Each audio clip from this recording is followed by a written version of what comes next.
The seeker asks, how can I live in total harmony with the Tao? The perfect man answers, do nothing. This seeming paradox is at the heart of Taoism. It almost annoys you to hear this answer, do nothing. But let us penetrate the heart of the mystic who is on the path of Wu Wei, of Taoism. This paradox is what Lao Tzu called Wu Wei. I am active continuously from my waking to my sleeping, yet I always feel that I have done nothing. Doing nothing means only one thing, that God is acting through you. He is the doer, the activator. You are the instrument who by free will allows the great Tao to flow through you to do the work. This allowing is what you do, the self-emptying and then the allowing of what is going to be expressed through the empty vessel. Not I, but God in me. Thou the all, I the nothing, as Jesus taught Catherine of Siena. These are the keys to selfless being, whereby the great God Self abides in you always. Try it. Your life will become filled with the riches of the Spirit, with never a dull moment. Let God be the activator of cosmic good within you. The term Wu Wei is often translated as non-action, but it does not mean non-activity or passivity. Wu Wei means no action that is not rooted in the Tao. It is spontaneous action in harmony with the Tao, and not action that is calculated or premeditated. Lao Tzu taught, act without doing, work without effort. This has also been translated, act without action, do without ado. This is a perfect description of one of the most famous Taoists of all time, Winnie the Pooh. For those of you who are not familiar with Winnie the Pooh, he is a lovable, simple-minded bear who figures in the classic children's stories written by A.A. Milne, who is one of a cast of animal characters who live in the fantasy world of Christopher Robin. Author Benjamin Huff has written a book called The Tao of Pooh. He writes, when we learn to work with our own inner nature and with the natural laws operating around us, we reach the level of Wu Wei. Then we work with the natural order of things and operate on the principle of minimal effort. Since the natural world follows that principle, it does not make many mistakes. Mistakes are made or imagined by man, the creature with the overloaded brain who separates himself from the supporting network of natural laws by interfering and just simply trying too hard. Not like Pooh, the most effortless bear we've ever seen.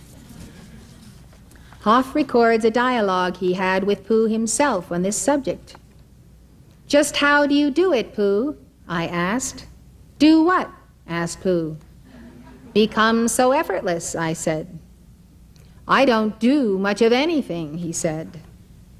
But all those things of yours get done.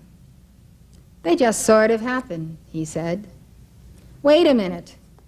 That reminds me of something from the Tao Te Ching, I said, reaching for a book. Here it is, chapter 37.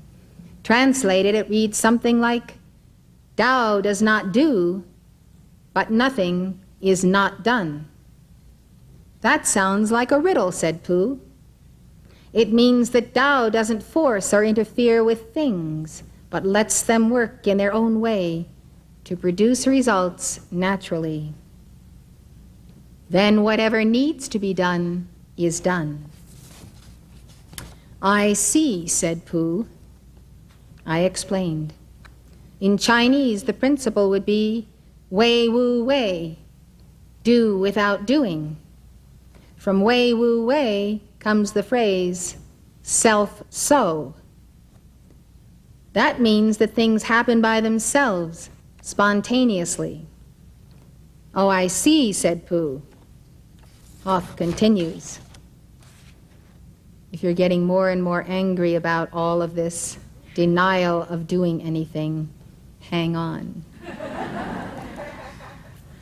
For a basic example of the Pooh way, let's recall something that happened in the book, The House at Pooh Corner, when Pooh, Piglet, Rabbit, and Roo were playing Pooh sticks.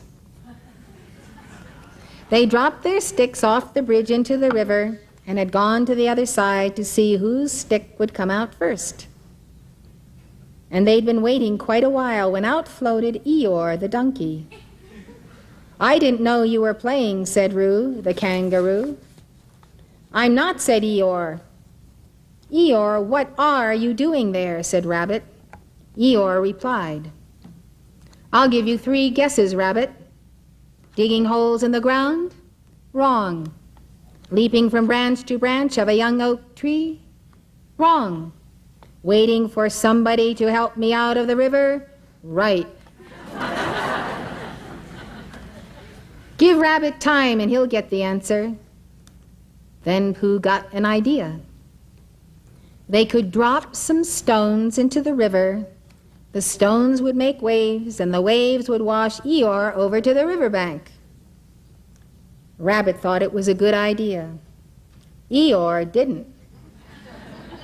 Supposing we hit him by mistake, said Piglet anxiously. Or supposing you missed him by mistake, said Eeyore. Think of all the possibilities, Piglet, before you settle down to enjoy yourselves. But Pooh had got the biggest stone he could carry and was leaning over the bridge, holding it in his paws. I'm not throwing it, I'm dropping it, Eeyore, he explained. And then I can't miss. I can't hit you. Could you stop turning around for a moment, because it muddles me rather? No, said Eeyore, I like turning round. Rabbit began to feel that it was time he took command. Now, Pooh, he said, when I say now, you can drop it. Are you ready, Pooh? Piglet, give Pooh a little more room. Get back a bit there, Roo. Now, said Rabbit. Pooh dropped his stone. There was a loud splash, and Eeyore disappeared. It was an anxious moment for the watchers on the bridge. They looked, and then, just as Pooh was beginning to think that he must have chosen the wrong stone or the wrong river or the wrong day for his idea, something gray showed for a moment by the river bank, and it got slowly bigger and bigger, and at last it was Eeyore coming out. With a shout, they rushed off the bridge and pushed and pulled at him, and soon he was standing among them again on dry land. Oh, Eeyore, you are wet, said Piglet, feeling him. Eeyore shook himself and asked somebody to explain to Piglet what happened when you had been inside a river for quite a long time. Well done, Pooh, said Rabbit kindly. That was a good idea of ours.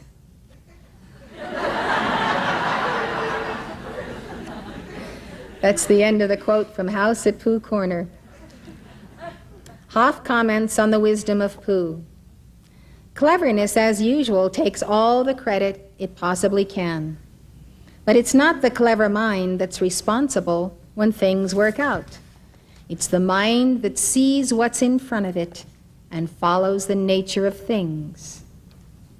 When you work with Wu Wei, you put the round peg in the round hole and the square peg in the square hole. No stress, no struggle.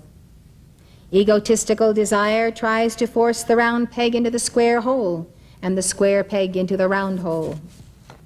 Cleverness tries to devise craftier ways of making pegs fit where they don't belong. Knowledge tries to figure out why round pegs fit round holes but not square holes. Wu Wei doesn't try. It doesn't think about it. It just does it. And when it does, it doesn't appear to do much of anything, but things get done.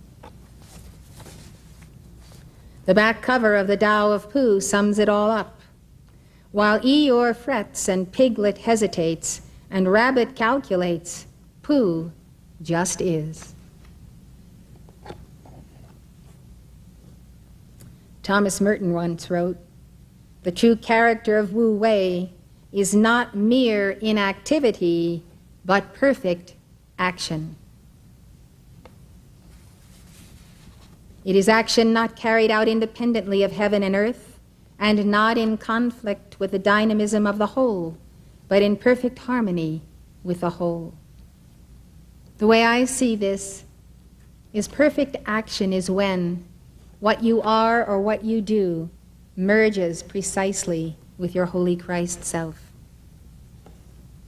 And so the action and you disappear, but the effect and the manifestation remains. It's like the idea of the sunbeam slipping into the shining sea.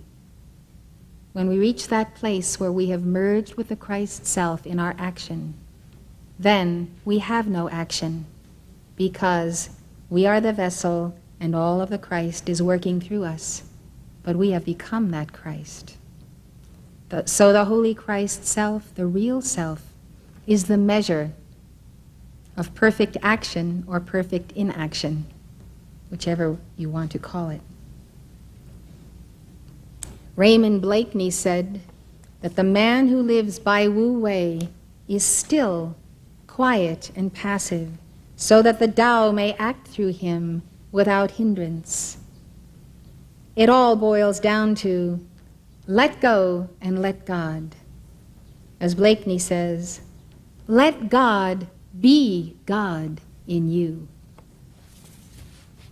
Author Henry Burrell said that Lao Tzu did not mean that Wu Wei is mere idling with closed eyes.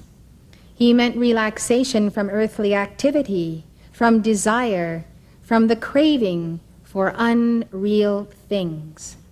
Think about ourselves when we crave things of this world, and when we have them, they either disintegrate, or we eat them and they're not good for us, or all kinds of things that we really go after. When we get them, they seem to simply disintegrate. They are nothing. All of this desiring for nothing. That is why he is talking about relaxation from desire and from the craving for unreal things. As long as you crave things in this world, there's no room in your life for Wu Wei. Because there is this energy of a sense of incompleteness. If I don't get this thing, if I don't do this thing, if I don't have this thing, whatever it is, I won't be happy. That state of consciousness is far, far away from that merging with a Holy Christ self. Lao Tzu did advocate activity in real things. He implied a powerful movement of the soul. He meant a yielding to the inner motive force which we derive from Tao, from our great causal body and I am presence, and which leads us to Tao again. The perfect man has fully perfected a life of Wu Wei. You could say he is in the unitive stage of the mystic path, fully one with the Tao. It is not he who acts, but the Tao that acts through him. That which acts through you is you. If you allow evil to act through you, you are in that moment evil. Cause and effect are one. If you allow the Tao to act through you, you are in that moment the Tao. And as you experience it, it becomes the natural way, the true return to the natural way of life. As the Apostle Paul said, I live, yet not I, but Christ liveth in me. And so he could say at the same time, I live, but I don't live, because it's no longer the old me. Christ liveth in me. I also find a parallel to Wu Wei in the work of the 13th century Christian mystic, Meister Eckhart. In his words, you can hear the teaching of Lao Tzu on forgetting the self and cultivating virtue. Eckhart said, "When one can do the works of virtue without willing to do them, and bring to completion some great and righteous matter without giving it a thought, when the deed of virtue seems to happen by itself, simply because one loved goodness and for no other reason, then one is perfectly virtuous, and not before." Let us learn self-forgetting until we call nothing more our own. The storms of unrest come of self-will. We should commit ourselves and all our minds to the complete undoing of the human will, to desire only that we may fall in with the good and loving will of God. End of quote by Meister Eckhart. In the Garden of Gethsemane, which represents to each of us our ultimate trial in each embodiment, Jesus prayed to the Father, "Not my will, but thine be done." Houston Smith gives an excellent summary of Wu Wei in his book, The World's Religions. He writes, "The object of Taoism is to align one's daily life with the Tao. Align your daily life with your great causal body, in which you will find all of the great creations of your soul of all past ages. Align one's daily life to the Tao, ride its boundless tide, and delight in its flow. The basic way to do this is to perfect a life of Wu Wei." Wu Wei should not be translated as do-nothingness or inaction, for those words suggest a vacant attitude of idleness or abstention, more like absenteeism. Better renderings are pure effectiveness and creative quietude. Wu Wei is the supreme action, the precious suppleness, simplicity, and freedom that flows from us, or rather through us, when our private egos and conscious efforts yield to a power not their own. Taoism's approach is, get the foundations of the self in tune with Tao and let behavior flow spontaneously. The Tao Te Ching makes this point without wasting a word. The way to do, it says, is to be. To be all that you are, to be who you are in God, in your real self, in your soul. To be. One simply lets the Tao flow in and flow out again, until all life becomes a dance, in which there is neither feverishness nor imbalance. Wu Wei is a life lived above tension. Far from inaction, however, it is a kind of pure effectiveness in which no motion is wasted on bickering or outward show. The person who embodies Wu Wei acts without strain, persuades without argument, is eloquent without flourish, and achieves results without violence, coercion, or pressure. Though the agent may be scarcely noticed, his or her influence is in fact decisive. Lao Tzu said that the sage ruler should govern by Wu Wei. He should allow all people the freedom to develop according to their own inner nature. Thus he and his government should be unpretentious, non-assertive, and non-aggressive. Zhuangzi said, "When the sage governs, he makes absolutely certain that all creatures can do what they are supposed to do. That is all." As we can tell, that is a lot. Yet Gene Cooper notes that Wu Wei is in no way the equivalent of anarchy, since it is based on the qualities of the sage ruler. It is not a carte blanche for license, but a call to live in a natural and an unsophisticated way.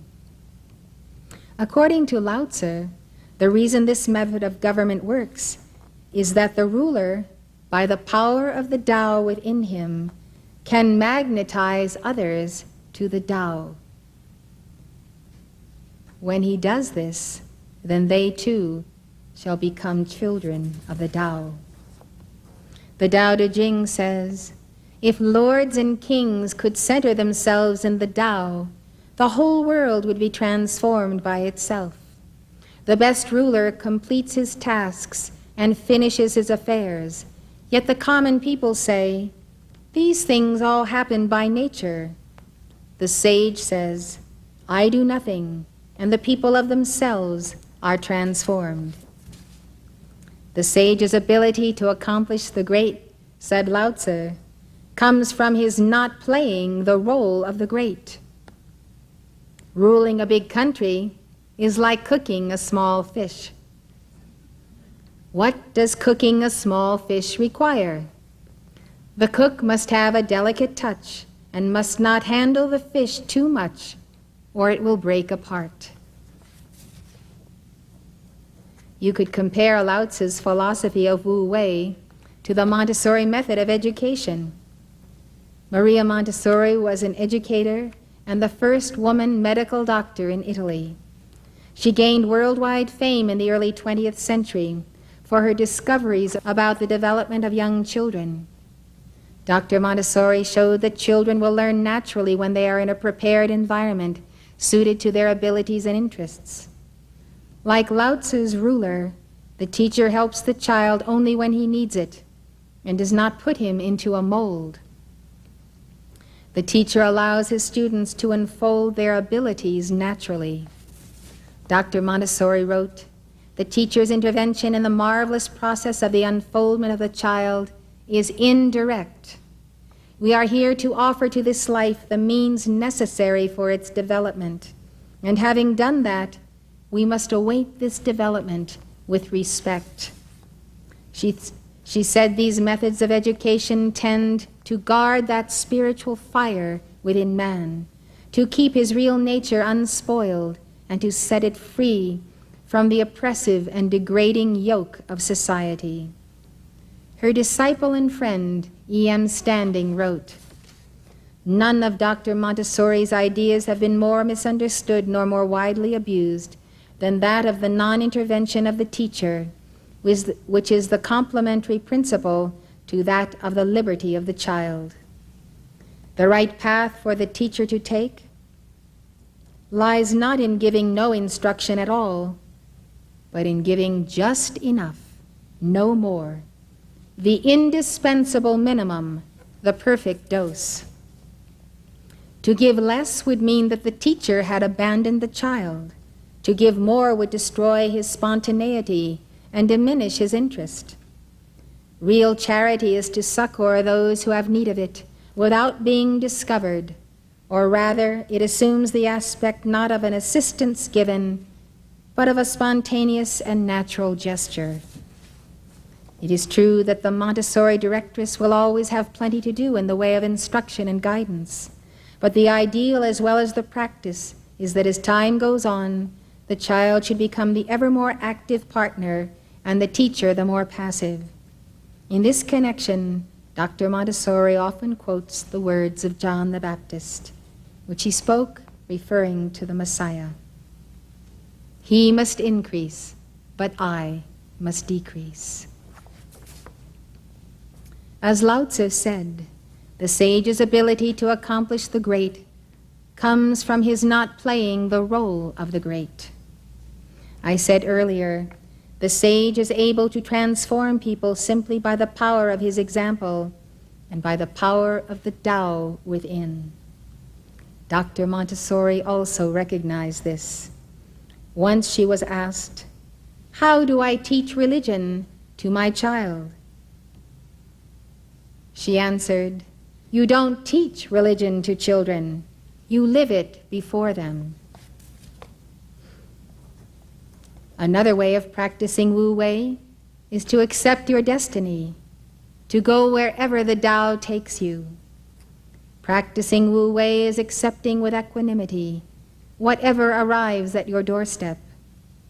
And thus it is written, whatever perfected people do, they embrace destiny and go along without confusion. Calamity, fortune, profit, and harm cannot trouble their minds. Translator Arthur Waley wrote, to be in harmony with, not in rebellion against, the fundamental laws of the universe is the first step on the way of the Tao. Another way of saying this would be, take accountability for your karma. Don't rebel against your karma. Don't be a karma dodger or a karma Yankee. Confront your destiny and master it. The perfect man does not complain about hardship. He sees an inner meaning in everything that happens to him. He is also free from fear. He doesn't tie up his energy worrying about what might happen if such and such a thing were to occur. Zhuangzi said, the sage is happy under prosperous and adverse circumstances alike. Nothing can harm him. He takes things as they come and is not overwhelmed. To understand that hardship is a matter of fate, that is karma, that success is a matter of the times, and to face great difficulty without fear. This is the courage of the sage. The Taoist master Lietze also taught this precept. Cooper writes, Lietze gives the delightful allegory of the poor old man who lived with his son in a ruined fort at the top of a hill. He owned a horse which strayed off one day, whereupon the neighbors came to offer sympathy at his loss. What makes you suppose that this is misfortune? The old man asked. Later the horse returned, accompanied by several wild horses. This time the neighbors came to congratulate him on his good luck. What makes you think this is good luck? He inquired. Having a number of horses now available, the son took to riding, and as a result, broke his leg. Once more the neighbors rallied round to express sympathy, and once again the old man asked, what makes you think this is misfortune?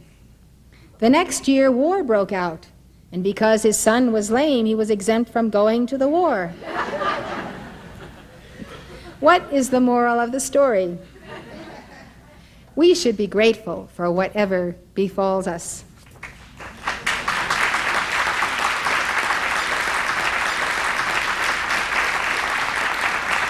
There is always a hidden blessing or something to be learned from every situation. God gave the 14th century Christian mystic Henry Zhuzo a lesson on Wu Wei that could have come right out of the Taoist text. Zhuzo had a mystical experience in which a young man took him to an advanced school of learning. The man told him, an angel no doubt, the teaching that is lectured on in this school is nothing other than complete and perfect detachment from oneself, so that a person becomes so utterly nothing, no matter how God treats him, either in joy or sorrow. He strives continually to be in the state of going away from his self, and he aims alone at God's praise and honor, just as dear Christ did. This art requires that one be free for inactivity. The less one does, the more one has really accomplished. This is precisely Lao Tzu's teaching on Wu Wei. The sage never strives for the great, and thereby the great is achieved. The Tao never does anything, yet through it all things are done. Zhuzo's biographer defined being free for inactivity as not engaging in activities which are an obstacle to one's spiritual progress, but acting purely in praise of God. You're watching Elizabeth Clare Prophet, world-renowned author and founder of Summit University. Summit University is located at the beautiful Royal Teton Ranch in Park County, Montana, just north of Yellowstone National Park. If you'd like more information, call 1-800-245-5445. That's 1-800-245-5445.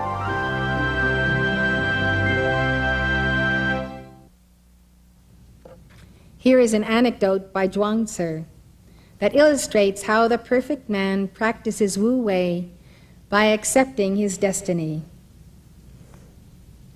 All at once the Master Yu fell ill.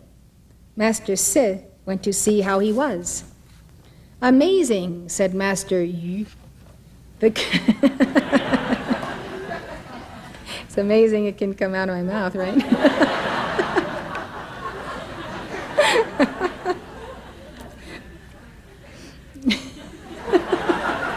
See how many more times?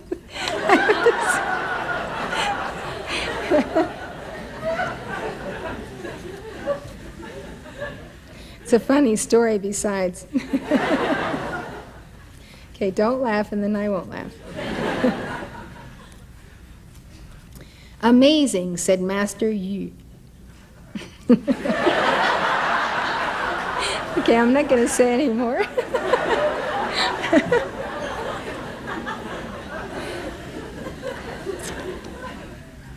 Okay, turn around.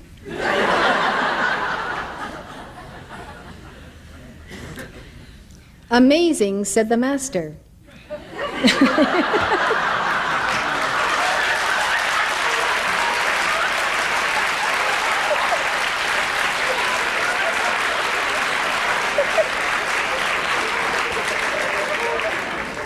I think I've been delivering lectures too long. Okay, now no more laughing. "The Creator is making me all crookedy like this. My back sticks up like a hunchback, and my vital organs are on top of me. My chin is hidden in my navel, my shoulders are up above my head, and my pigtail points at the sky. It must be some dislocation of the yin and yang."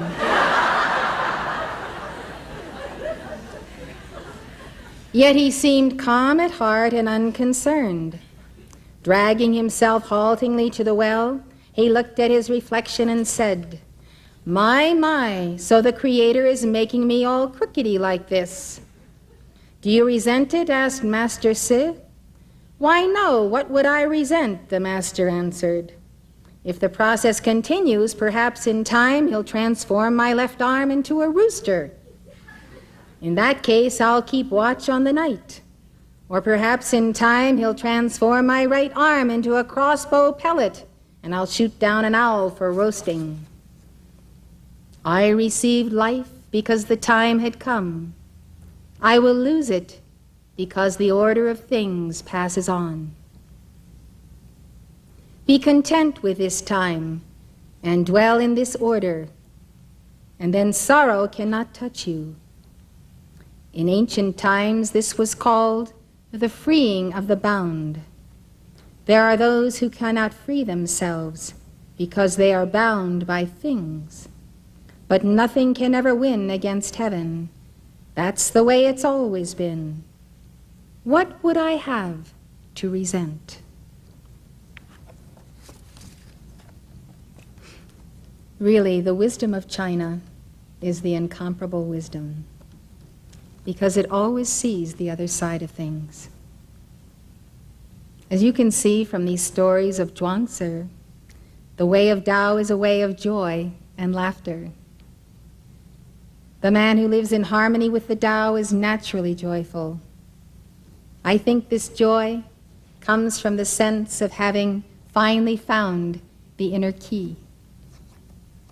And this key is surely found in Taoism. And when we understand it truly, we understand all the great avatars more profoundly. I've said this before. I never truly understand at this level the teachings of Jesus Christ or the scriptures until I went through the giving of all of these lectures on the Tao. This Taoist approach to life is portrayed in a Chinese legend about the founders of the three great religions of China.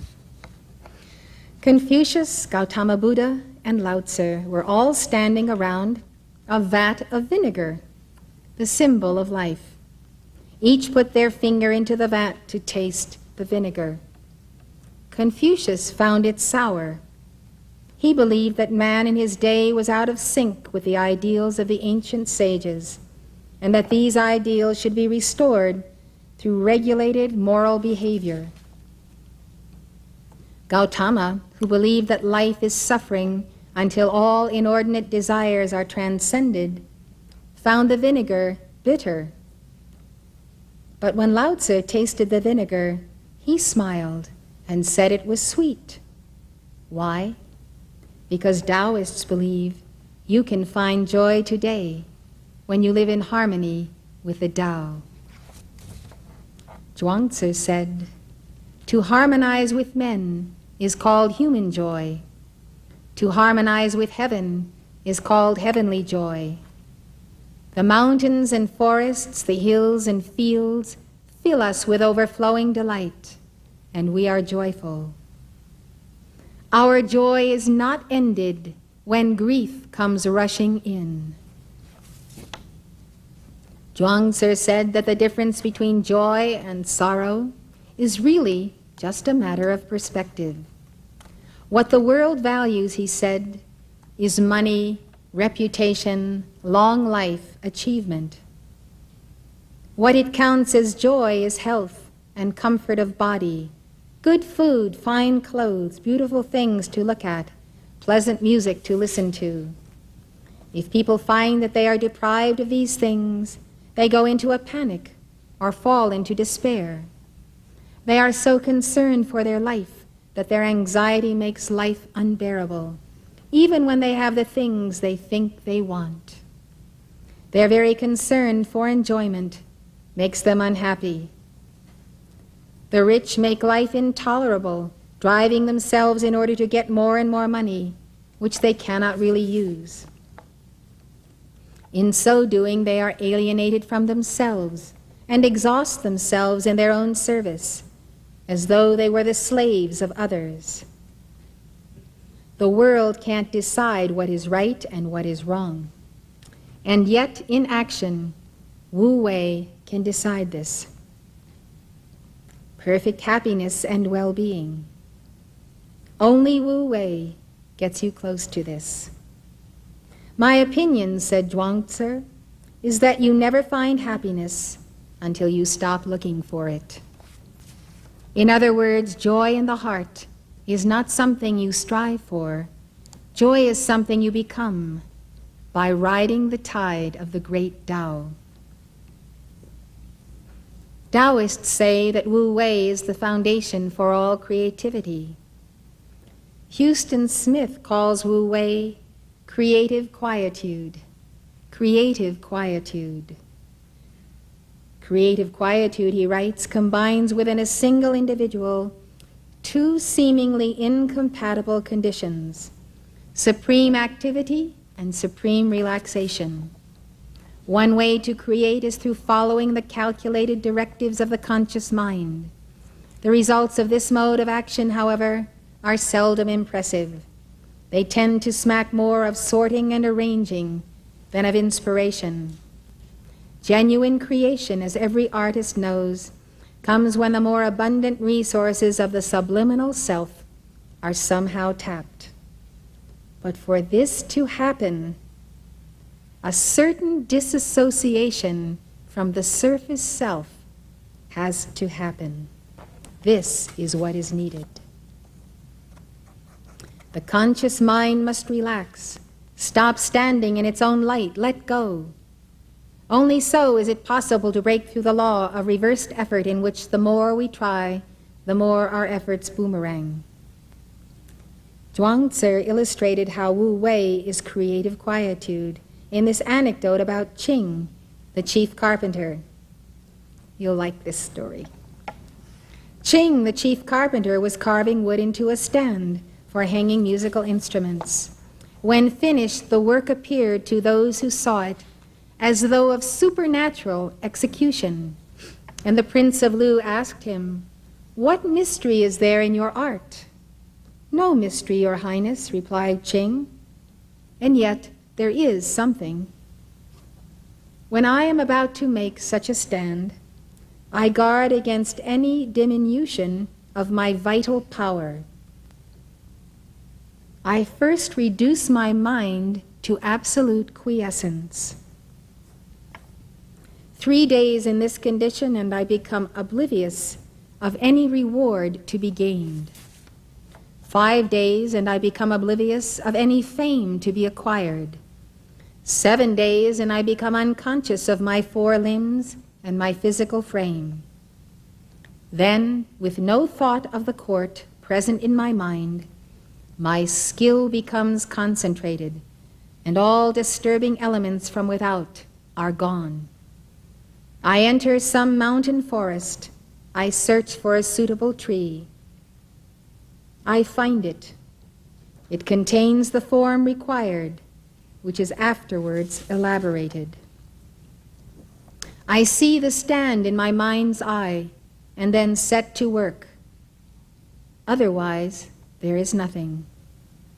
I bring my own natural capacity into relation with that of the wood. What was suspected to be of supernatural execution in my work was due solely to this. That gives us much to think about, doesn't it? And thus it is written, perfected people are successful in whatever they undertake and arrive wherever they go. I would like to comment on the point of the conserving of his natural energy, of his qi. Each one of us has qi, and it is centered in the seat of the soul chakra, between the navel and the base of the spine. That is the center of energy, which is taught in martial arts. The seat of the soul chakra governs reproduction. It is near the kidneys and near the bladder. If you would conserve your qi, you need to remember that qi is fire, that you reduce this fire or put it out when you are continually drinking ice water, soft drinks with ice, iced beverages, cold foods, or even just consuming an inordinate amount of liquids. This is something to remember, because the qi is the power that we release that comes both from the base of the spine chakra, the power of the mother, and from our I am presence and from our Holy Christ self. It is centered in the soul, and the soul needs this energy. The soul needs that energy for everything she has to do in this life, including the weaving of the deathless solar body. So let us not deprive ourselves of a major source of energy that is physical in the physical body by ignoring the laws of yin and yang in our diet. In the introduction of his compilation of the works of Zhuangzi, Thomas Merton explained the story of the woodcarver. We see that the accomplished craftsman does not simply proceed according to certain fixed rules and external standards. To do so, of course, is perfectly all right for the mediocre artisan. But the superior work of art proceeds from a hidden and spiritual principle. In fasting, detachment, forgetfulness of results, and abandonment of all hope of profit, the woodcarver discovers precisely the tree that is waiting to have this particular work carved from it. In such a case, the artist works as though passively, and it is Tao that works in and through him. Taoist sages taught that oneness with the Tao through Wu Wei renders the perfect man invulnerable. Invulnerable. You are at the very center of the great Tao You are at the point of equilibrium of yin and yang forces. That is why you are invulnerable, and that is the definition of the perfect man, the Holy Christ Self. The Tao Te Ching says, if you are one with the Tao to the end of your days, you will suffer no harm. And thus it is written, the perfect man could ascend the loftiest heights without fear, could enter the water and not get wet, could enter the fire and not get burned. This statement can be taken literally. Some adepts have attained spiritual powers that protect them from physical harm. But these words are also a metaphor. The perfect man enters into and accepts every experience that comes his way. His inner tranquility renders him invulnerable to the so-called arrows of outrageous fortune. He has surrendered his own desires and goes wherever the Tao takes him. Stephen Mitchell captures the essence of this concept in his unique translation of this passage from chapter 63 of the Tao Te Ching. When the master runs into a difficulty, he stops and gives himself to it. He doesn't cling to his own comfort.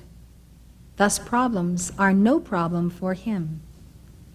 This is how the master can enter the water and not get wet, can enter the fire and not get burned. Zhuangzi explained how the perfect man attains invulnerability.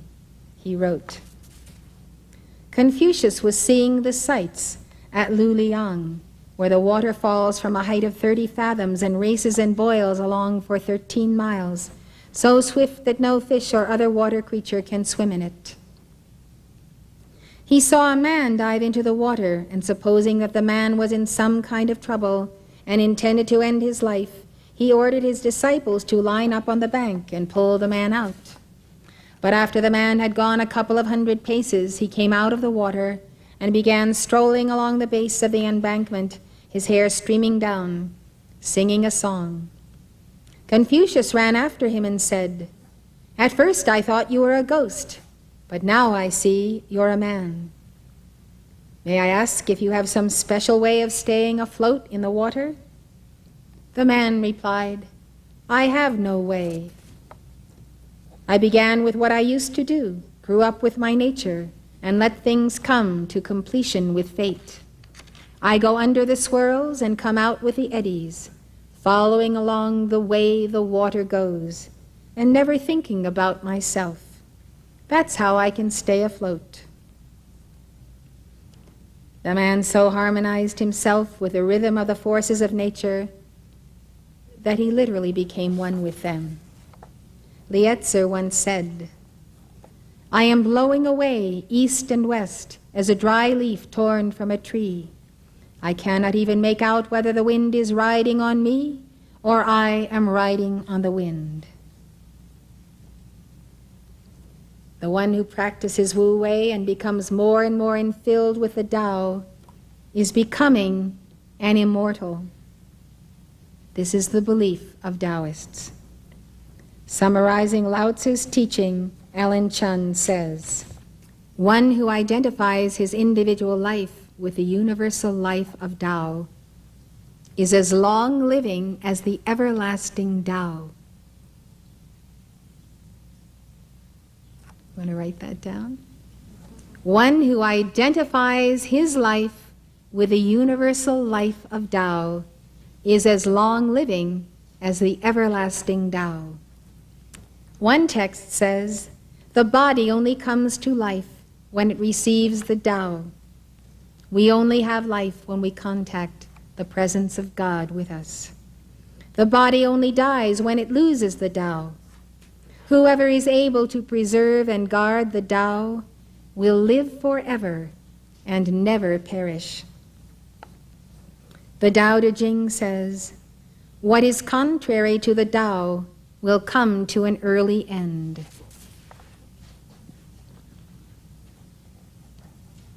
One who does not lose his place with Tao lasts long. One who dies without perishing has longevity. One who doesn't die when his body passes on. Because of his cryptic style, no one is sure if Lao Tzu really believed in physical or spiritual immortality. Later Taoists developed their own concepts of immortality.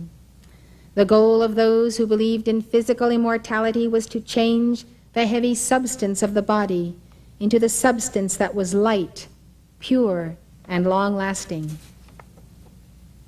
In some cases, this search for physical immortality became an obsession. Some people actually tried to find an elixir or pill that would make them immortal. One Taoist is said to have taken a pill and ascended to the heavens. In his elation, he dropped his jar of pills. And when his dogs and hens ate them, they promptly followed after him into heaven. Among the Taoists that believed in spiritual immortality was a sect that originated in the 4th century A.D. known as Shangqing Taoism. They thought that the goal of life is the ascension. Livia Cohn writes, "This is a key idea of all mystical literature of later ages. The ultimate aim of mystical practice is the attainment of a position in the heavens or paradises of the immortals.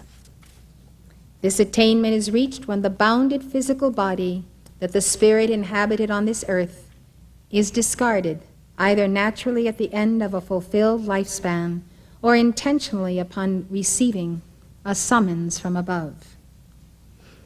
We have been considering in our lectures on mysticism of the world's religions how all mystics ultimately come to the same conclusion because they began at the same beginning.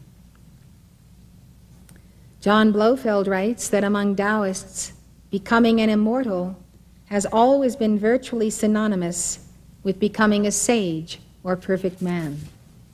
An immortal, he said, is one who, by employing to the full all his endowments of body and mind, by shedding passion and eradicating all but the simplest and most harmless desires, has attained to free, spontaneous existence, a being so nearly perfect that his body is but a husk or receptacle of pure spirit. He has undergone a spiritual rebirth, broken free from the shackles of illusory selfhood, and come face to face with his true self. He is aware that his true self is not his personal possession, but is none other than the sublime, undifferentiated Tao. With the vanishing of his human ego, he sees himself no longer as an individual, but as the unchanging Tao embodied in form. Death, when it comes, will be for him no more than the casting off of a worn-out robe. The perfect man who walks the earth one with the Tao is in essence already immortal. Already immortal. When do you become immortal? Only God knows. Right now, when you're walking the earth, one day, something will change in you, and you will know that never again will you return to mortality. The perfect man has unlocked the mysteries of the great Tao. He leans on a pillar that is never shaken and travels a road that is never blocked. He is endowed from a resource that is never exhausted and learns from a teacher that never dies. Don't we all? He is successful in whatever he undertakes and embraces his destiny. He governs the inside and goes along without confusion. He focuses his attention internally and stands in the center of the quintessential. And if you ask the perfect man how you can do it too, he will tell you, guard the senses, apprentice yourself to an enlightened teacher, purify and strengthen your body, Become empty. Fast the mind and forget the self. Become the master of stillness and contemplate the inner radiance. Do nothing, just be the TAO. This concludes my offering to you of the mysteries of the TAO.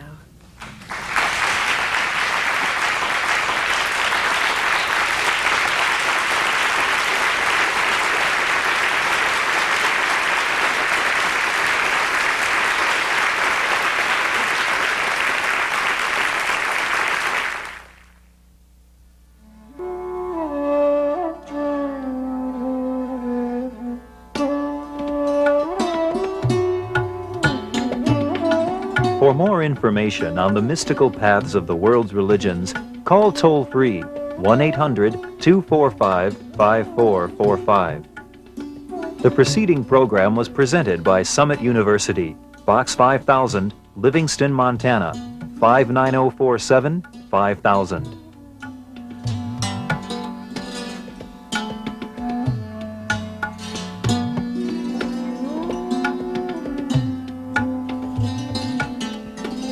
For your free copy of Elizabeth Clare Prophet's best-selling book, The Human Aura, call this toll-free number, 1-800-245-5445.